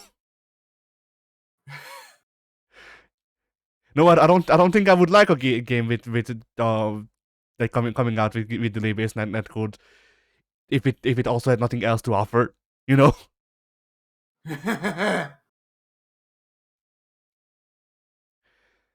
Like, Persona is, some people give, especially the casuals from what I understand, give Persona um slack because, for one, rollback is coming. They've confirmed that, if I remember correctly, and also the story mode is good enough that casuals can tide over until rollback is in the game. So, Yeah, I think that like that's inevitably going to be one of those things where it's like people who are already used to playing Persona are already used to going through hours and hours and hours of dialogue, yeah. and that's Persona is also in a unique spot where it is actually canon. So Yeah. for people who are big Persona fans, especially those who actually want to see that fantasy scenario, the Persona 3 and Persona 4 casts meeting, Persona 4 Arena is like must have material. Yeah. And a lot of like even licensed fighting games can't necessarily claim that. Like if Marvel vs. Capcom got more creative with their story modes, they could claim that. And you'd have people who don't necessarily like fighting games, but if they give a shit about Marvel, and if they give a shit about any Capcom games, they'll get in just because it's like, well, goddamn, I want to see Spider-Man meet Frank West. Yeah. I mean, technically, Marvel retroactively made MVC Spider-Man canon in a way. I think I saw a comic recently where they referenced him for some reason. He definitely pops up in Spider Verse, and when they're having Morlun or whatever, his stupid the dimensional vampire or whatever dipshit running around, they showed in one of the panels that he went over to Marvel vs. Capcom universe and killed MVC Spider-Man, which I guess Yeah. didn't stick. because another Marvel vs. Capcom game came out after that, and Spider-Verse, I think, like I said, showed a little bit of MVC Spider-Man. Yeah, so technically Marvel is trying to make it work, just Capcom's not. I mean, well, I don't know that I would entirely say that. I'd say Disney isn't trying to make it work, though. I think it's partly I'd say Infinite was definitely at least partly Capcom's fault Yeah, because I they Infinite I feel like didn't give any money. yeah, Infinite was a thing where both sides were assholes, and then we lost. We all lost. Yeah. Like, the thing is with Infinite is that you could see potential there for, like, if the story's good enough, like, or at least has enough fun moments, it can motivate you to go on through. And Infinite had, like, 3 fun moments, but other than that was just a pain. Yeah. Because, like, there's, and 2 of them, I know that I'm biased here because I adore Dead Rising 1 with all my heart, but Frank got 2 out of the 3 good moments. And, like, just like the one that springs to the top of my mind is Infinite ends with, of course, Thanos having stolen the Satsui no Hado, Yeah. and Thanos going up to death and going, "Now you shall see the power of the Satsui no Hado," which is goofy because it's funny to hear Thanos speak Japanese at all, but specifically Thanos being like, "Now I have absorbed the anime evil," but it was also badass because it's like, fuck yeah, let's see what Thanos can do with the evil of the Street Fighter universe. And he did everything. He snapped his fingers and Marvel vs. Capcom ceased existing. Perfectly balanced as all things should be. No, you know what would happen with Thanos and Satsui no Hado? Yeah. He snaps and that starts the Raging Demon. Yeah.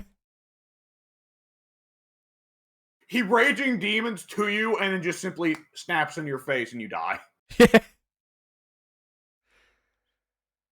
Oh my god, could you imagine if we actually got a Marvel vs. Capcom 4 where the final boss was Thanos with the Satsui no Hado and the Infinity Gauntlet and he had like an infinity Raging Demon?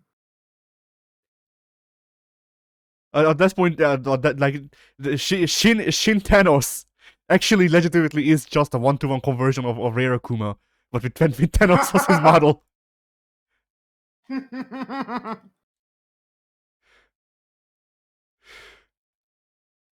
have the boss arena be on the chest of a knocked out Galactus. Yeah. This boss just beat up the last game's boss. That's what you start with. Ultron and Sigma are just dead, disassembled in the background. Fuck it. You could just go through all the Marvel vs. Capcom bosses and just have Thanos having whooped their asses in the Yeah. background. Apocalypse's like head is somewhere on Galactus with like out of blood, and that's all that's left of him. You see Onslaught's like lower half just sticking out of the earth, like he got pile drived in. Yeah. Who was the dude for MVC2? Abyss or whatever? Oh yeah. I think so. Abyss. I don't even know what to do with Abyss because he was just what the fuck to A goo begin with, monster. but something. Goo monster, right? That's so weird. Like every other Marvel vs. Capcom game has a proper like Marvel styled boss, or in the case of Ultron Sigma, a combination of Marvel vs. Capcom, Marvel and Capcom. Then Marvel vs. Capcom 2 is like, fuck it, we just made a guy up. Deal with it. Yeah. I guess it's a bit like the final boss of Smash Brothers being Master Hand. I guess I don't know because Master Hand makes some sense with how the canon is, I guess. Yeah. But yeah, there's stuff they could do, they just won't. Yes. I mean, like, honestly, with a lot of these stories, there's stuff they can do, but they won't. And, like, writing can be hard for some Yeah, people. definitely. Especially for, admittedly, fighting game stories by nature have to have a lot of moving parts, which is why a lot of fighting game stories will just ignore characters outright. As we were talking about with Mortal Kombat and Tekken. Like Tekken in particular is an example to highlight because it's like fucking impossible to write a cohesive story around those 30 characters because most of them don't even want to have anything to do with each other. Like, Dragunov really should only be interacting with Raven and no one else on the fucking cast. Like, Paul Phoenix should not give a shit about Dragunov, and Dragunov should not give a shit about Paul Phoenix, you know? Yeah. Uh, And yeah, then Tekken definitely, I think, is more dependent on on arcade mode than a story mode. yeah, and Tekken also really dropped the ball with how it had the thing with, because you still have the character episodes, but they fucking don't do nothing. They're one match with a shit ton of lore right up, and it's like it honestly, it should have been a thing where you go through arcade mode, the 3-level arcade mode with all of the characters, and then there's just like a shitty drawing of Harada with the words, "We ran out of budget, sorry." Yeah. That would have been less like less annoying, I guess. And of course, the Tekken Classic nowadays is everyone outside of Kazuya and Heihachi gets a joke ending. Let's not forget that. Yeah. Asuka and Lily get closer and closer to entering a lesbian relationship. There you go. That's your progress this week, boys. Yeah, which sucks for me because I hate Asuka, but I love Lily. And then My favorite part is always Lily's butler just like trying to be the wingman. oh yeah, Sebastian. But yeah, like that freaking Who apparently whoops ass according to Tag 2. Yeah, they should make him like, you know, if the Bears can get two slots, Sebastian should be playable again. Yeah. I mean, like, there's all kinds of goofy characters from Tag 2 that I'd love to see them bring back. Like, bring back Tiger and explain what the hell he is. He's Eddie in a costume. But not in Tag 2! No, he's Eddie in a costume. No, he is. Shut up. He's black in Tag 2! No, shut up. Eddie's in blackface. No! Oh, shit. Blacker face, I think. I guess. What happened to Christy? She's dead. Ogre ate her too. Oh my god. If a character is not on the Tekken 7 roster, Ogre ate them. Yes.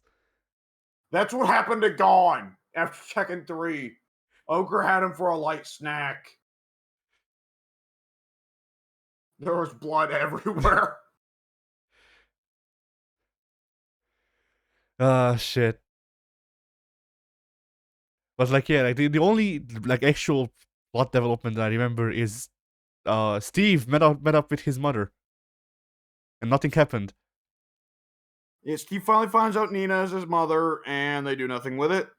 Horong gains more respect for Jin and loses his eye. I look forward to Tekken 8, where they finally enter their relationship after all these years. all of the Kazamas are gay. that's the plot twist of Tekken 8. Which begs the question of how Jin was even conceived. That's why we call upon the movie lore and say Kazuya raped freaking John. No, Kazuya had to cross-dress as a woman. Yeah. Then Jun was like, "Oh, give me some of that." Oh man. There was the thing about Kazuya gets it as an alternate outfit. It's just him in a dress. Like he's not even trying. It's Kazuya's version of Mrs. X. Yeah. Oh my god. I'm still not for certain there's better fighting game lore out there than Iori insists on even winning the women's tournament, so he cross-dresses as a woman to compete. Yeah. He's the best at whatever he does. I'd love to see them do that with Street Fighter, and it's like Akuma has to win this tournament. Akuma enters a tournament, but he has because he's all about the traditional outfits and shit like that. He just has like a hula skirt on. He's not even from Hawaii, but that's the closest he could imagine to like a woman's outfit. He had to hitch a ride with Elena, and they just happened to drop him there. Yeah. That or I'm imagining him with like a full geisha getup, with like face paint and shit. One day they should have Ken and Elena fight over who bankrolls the other Shotos better. Yeah.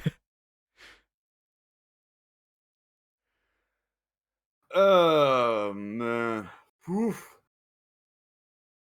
Oh, So by I the think way, we've I talked I already. remember I remembered recently I read apparently Ryu is fucking rich in canon, and that ruins him. He doesn't spend money, so Yeah, I mean it makes sense, but I don't like it. I like Ken bankrolling him better.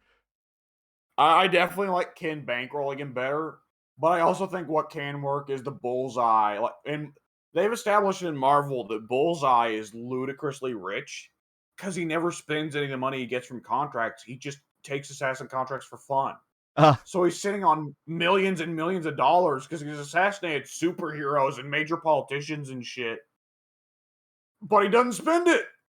He like sits in a dingy apartment whenever he's not assassinating people. oh, Like at one point, like Kingpin wonders, wait, is Bullseye richer than I the answer is yes. am? Yeah. Oh man. So I guess Ryu is just Street Fighter.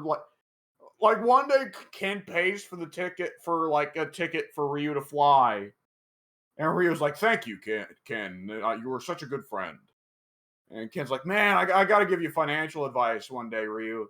What for?" Well, you got to make sure to handle your money properly. Well, I don't need to handle it properly.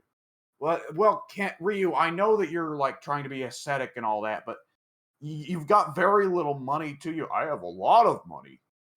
Okay, Ryu, $5 is not a money. I have $5 million. What? It's more than my entire estate. The master's family is falling on hard times. Yeah. You don't want to know how much we've spent on diapers for the kid. I don't know why I thought you were going to say I don't know how much we spent on diapers for you. For some fucking reason, Ken buys diapers for you. Karin just leans over and says, "We have the same problem with Birdie." Yeah. He's not housebroken yet. Karin, you can't call a black man a dog. And then Corin is cancelled. that's her arcade mode. That's her arcade story mode in Street Fighter 6 is she gets cancelled. And then she throws up his saying, I have Japanese friends.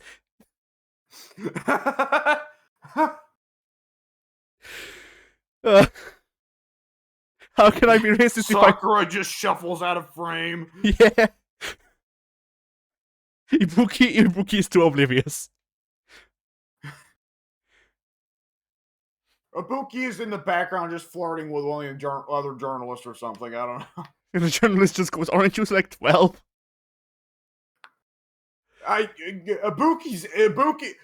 Ibuki's got to be about the same age as Sakura, right?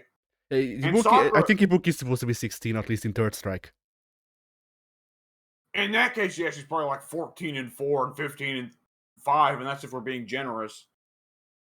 We don't know because Chun-Li's not aged a whole lot. None of the characters from Street Fighter are like Alpha. She just ages gracefully. Chun-Li is actually secretly 80. Time is progressing.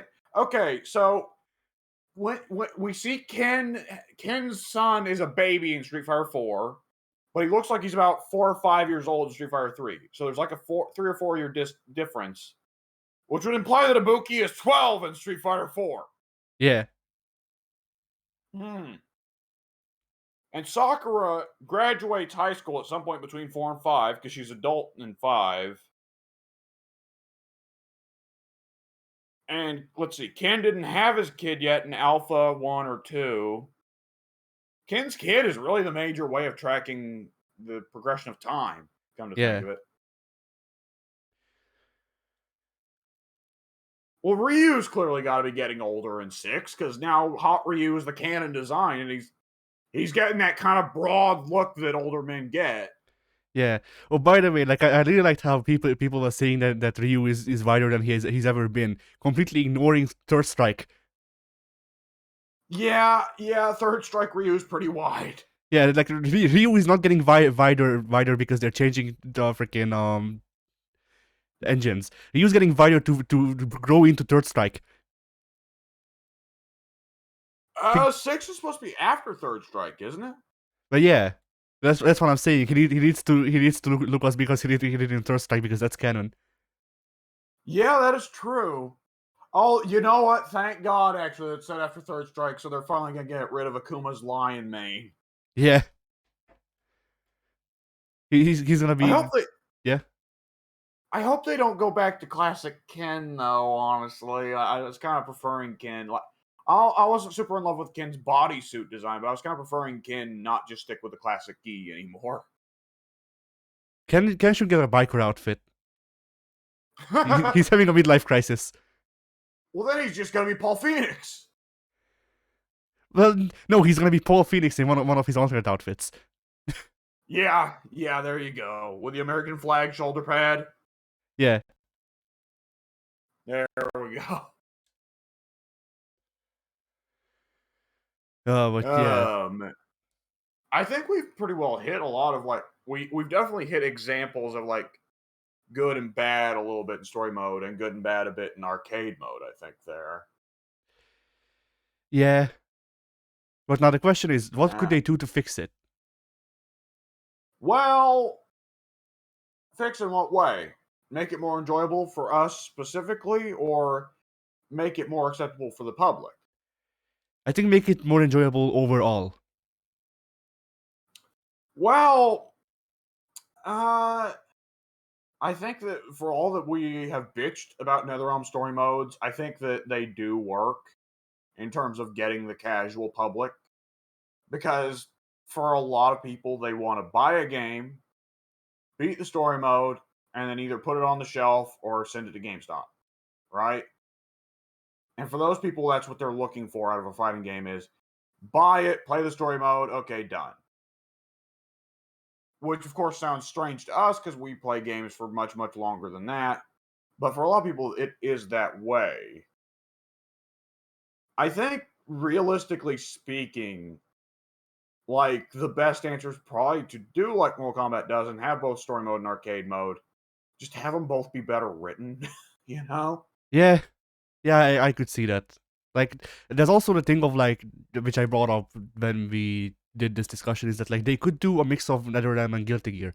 You have arcade mode stuff leading into the story mode, and then you play the story mode, and that plays like NetherRealm, where there's a set path of this. You use these characters, and this is what happens to them, and yeah.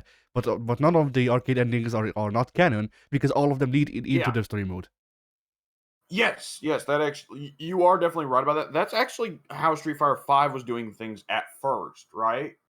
Because they had the little what was it, mission mode or whatever they called it.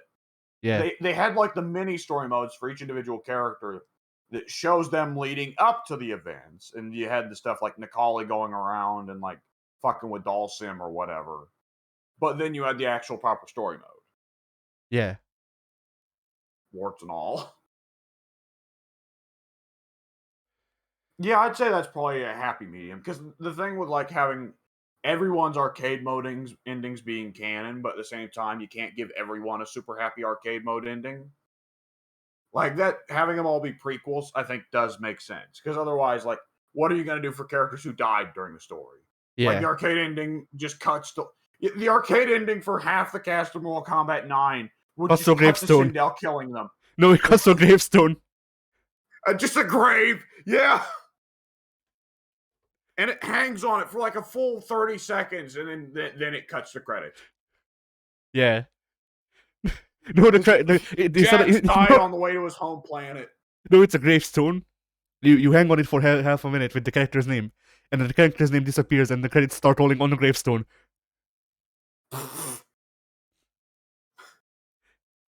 like a Star Wars intro or something. Yeah. But yeah, Unless you win the story mode as Sindel, in which case you just watch a compilation of her killing everyone else. yeah.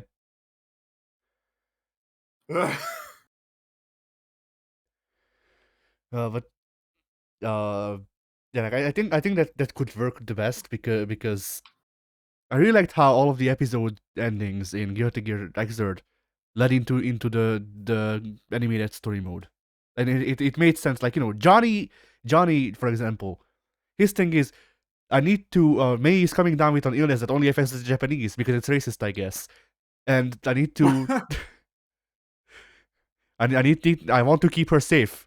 So his thing is just trying to get May to a doctor and stuff like that. And then in the main story, or the actual animated story, uh, that continues somewhat. Like, it's in the background because it doesn't matter to the actual like main plot of Guilty Gear. But if I remember correctly, Soul promises him help or something like that, and that's why they give Soul a ride. I see. And then that's also why he helps take out the Robo Keys when they fight with Justice.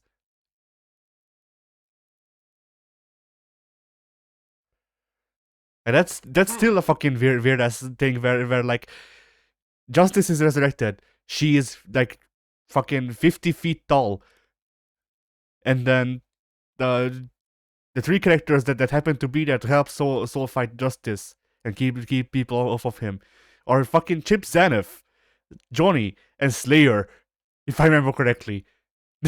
Huh? The the three characters that you and I happen to play. Yeah. Like, I Um, definitely remember Chip and Johnny being there. I'm not exactly sure about Slayer, but I feel like I remember him doing like it was a thing where they all three of them, all because there were definitely three characters, and all three of them did like screen wipe supers. This is the best way I can describe it. huh? And I feel like it was Slayer because it was a thing of like Slayer does his screen wipe thing. So then Johnny's like, okay, I guess I'll have to do this too. So he does his screen wipe thing, and then Chip lags behind because he's not as powerful as the other two. I was about to say that seems like a bit of a disproportionate thing there. Not to shit on the president of the world or whatever Chip is, but like Johnny's nothing to sneeze at, and Slayer's arguably the strongest character in Guilty Gear. Yeah, yeah. We don't know how powerful Johnny is. Slayer is like one of the most powerful characters in the whole series. The only character we know is more powerful is his wife. So Yeah. Like the next most powerful character in Guilty Gear is probably Slayer's protege Nagoriyuki. yeah, Ah man. Well, I believe we could probably call that fighting games were. Or at least I'm hoping so, because I'm gonna yeah, fall asleep standing up. possibly. So yeah, Maybe. fighting games were. Fighting games were.